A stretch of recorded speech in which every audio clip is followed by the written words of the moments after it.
let's unbury the lead and get to this Carson Beck saga, which is really not that big a deal. And from a distance, I can sort of guess what happened, and you can say what you want to say about it.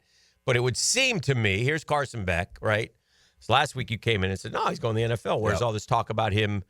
Where's all this talk about him going, switching schools and stuff come from? And I said, well, because there's a lot of money involved right now. I mean, there is a lot of money. So I looked up, like, Mason Smith's contract. It was a second-round pick because I was curious when you said, because I'm like, yeah, you're right. And, and so when I left here, I was thinking, well, Denny has a good point because Mason Smith got his $5.8 million guaranteed in the second round. So there's still usually more money in the NFL, but that's changing.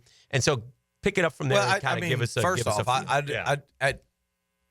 there's a point where it's not about the money. Okay. And then I think some would tell you that's not the case, Denny. It's always about the money. Well, yeah, I mean, in some way, it's always about the money, right? But I think at the core of it, and I'm willing to say this, I think that there was a point where Carson just kind of felt like, you know what? I feel like I didn't do what I came here to do. I feel like I'm leaving college not where I wanted to leave it, and there's uncertainty because of my health. And if I can go back and give this thing one more run and prove myself, because he feels like he is a first round, his dream has always been first round. Correct. Then why are we not doing that? So what can you tell us that the NFL told you? My guess would be that it would be well, the first mixed. off, the NFL don't tell you. Okay, how does that work? Yeah, I mean, what I did. I mean, obviously at this point we've got good connections there. And so you just reach out to guys. Okay. It's like, hey man, like let's just talk real about this. Yeah. What are you hearing? Like where and I mean the range was just drastic. It was everything from like, depending on how these things play out, he could be a first rounder to like, with this draft class it could be third rounder or whatever. Like it was enough uncertainty to where it was just uncomfortable a little bit. And so the injury is still a concern in the league by some. It's not the injury as much as the fact if this would have happened a month earlier, right, and he was able to throw before the draft. Which, by the way, in the big picture, that annoys me because you should always count on the film as your number. Why do you need to see him, especially on a surgery? You have scouts. You've gone to the games. There's nothing.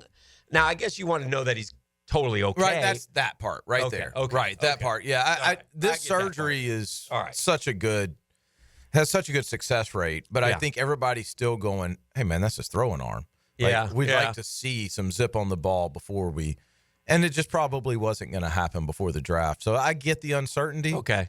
And then as far as like, it was just like golly, do I really want to leave this thing? Because he went back last year to win a Natty, to win championships, to possibly win a Heisman, and be a first rounder, right? And now at the end of it, he's like, well, I don't even know if I'm accomplishing any of that. I ended my career laying on the field. Right.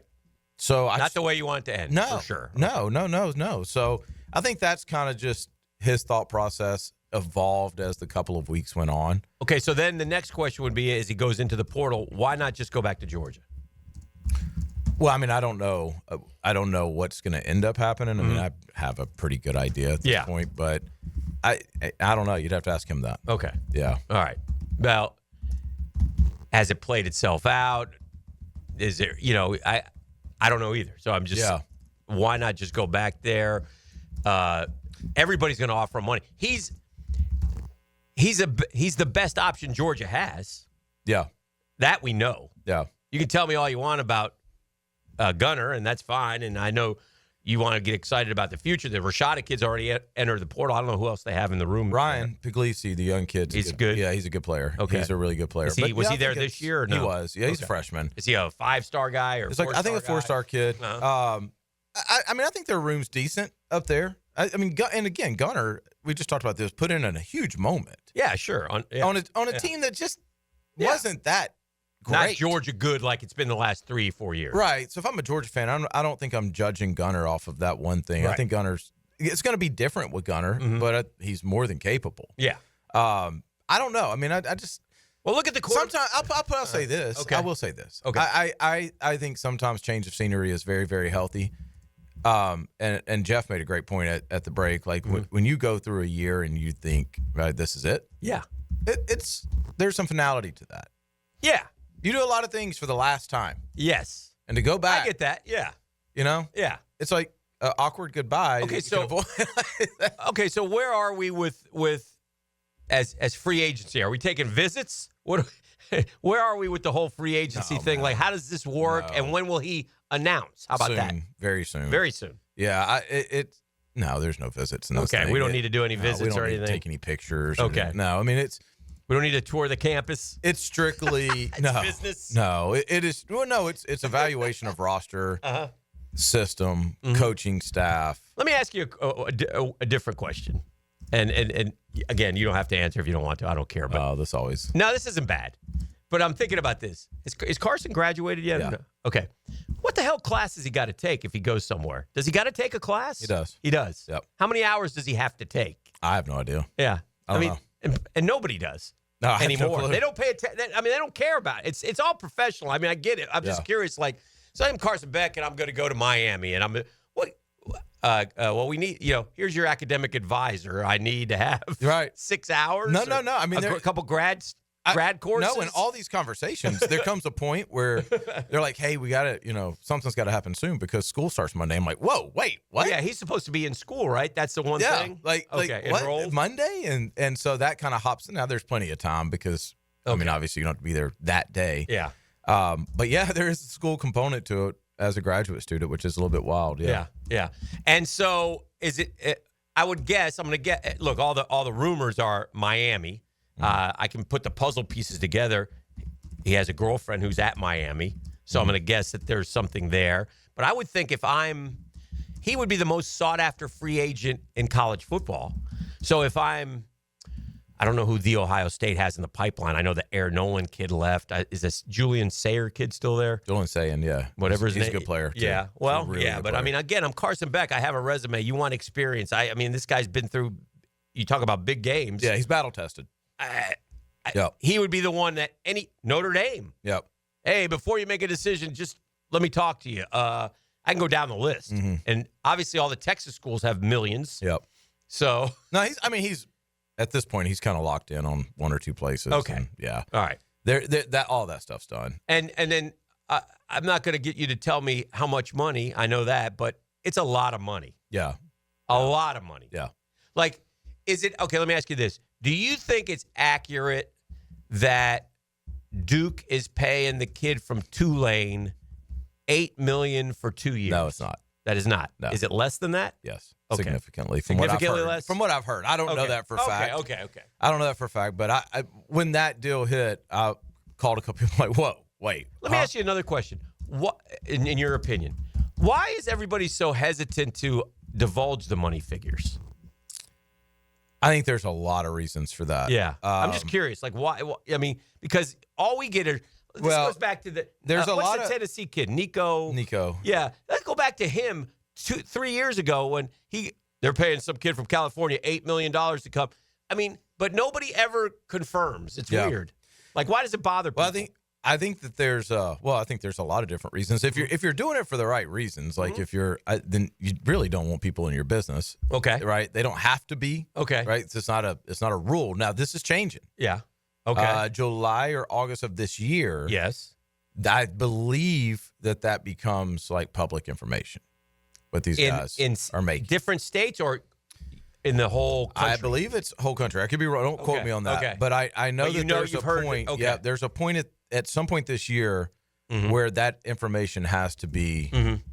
I guess maybe because they don't want to say, and I'll just use Carson, but I don't, for the story. But Beck, who was paid, $7 million to play for Miami, went 12 of 22. Right. I guess maybe that's the reason why.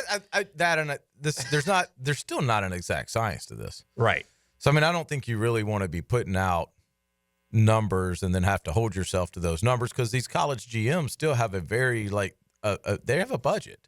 Yeah. And if all of a sudden their numbers are out there and you've got a kid that alls like, well, I'm better than that kid. I'm not coming for this. So the school can pay now, but does the school Well, pay? when I say these schools, I mean the collectives or whatever it is. Yeah. But my question is, the schools can now pay the player, but then to sweeten the deal, does some booster come in and hand them a check too? Or I mean, it's the Wild Wild West for the next 7 months. Yeah. Okay.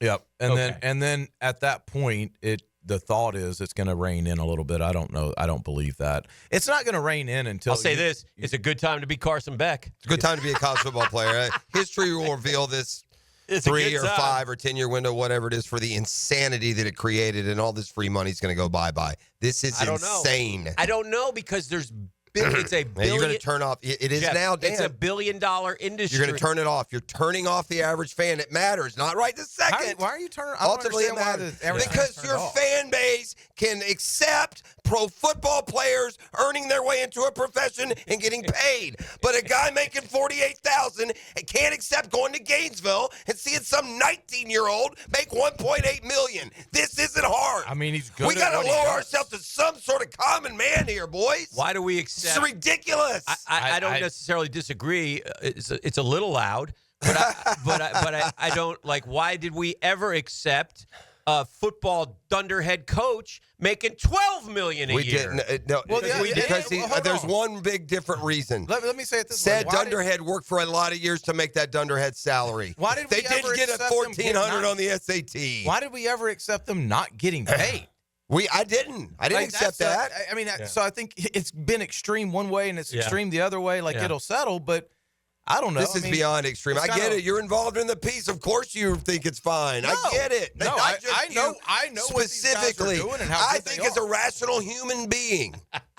That You're giving irrational. Apparently I am. no, forget sports. I think it's ridiculous. But you can't forget sports. That's the thing, Jeff, okay, you can't. here's what it is. I don't like people not getting what they earn, what they're not deserved. There's too many guys in college football making $1 million that ain't worth 10 cents. If the market pays it, Yeah, the then market's stupid. Well, then There you go. Yeah, but Then again, people need to be aware of the market then. Just be aware. Just everyone be aware of what's going on. It's $1 billion. And then they're going to call me and ask me for industry. $10 And to everybody pay a wants their 19-year-old? Well, This is why that never worked. yeah, that's why I went back to the schools. Good. Or it should have been. I'm a little surprised at the aggression on this. I just don't understand. That's just annoying, man. It's always been that way about that. Whatever, dude. Y'all enjoy it. Yeah, everybody, Did you college hear- football. Look at just me. real I'm quick. so irrational. Yeah, I'm irrational. Sure. No, you said he was irrational. Yeah, you literally just called me irrational. I said said you're I'm rational. rational. And I said you're a little loud. Right, you're irrational because he disagrees. The opposite. He's the opposite. That would make him irrational. That's some really great, I guess, debate circular logic. But calling myself one thing is not calling anyone else anything else. Jeff, I'll hug you when we're done. I want to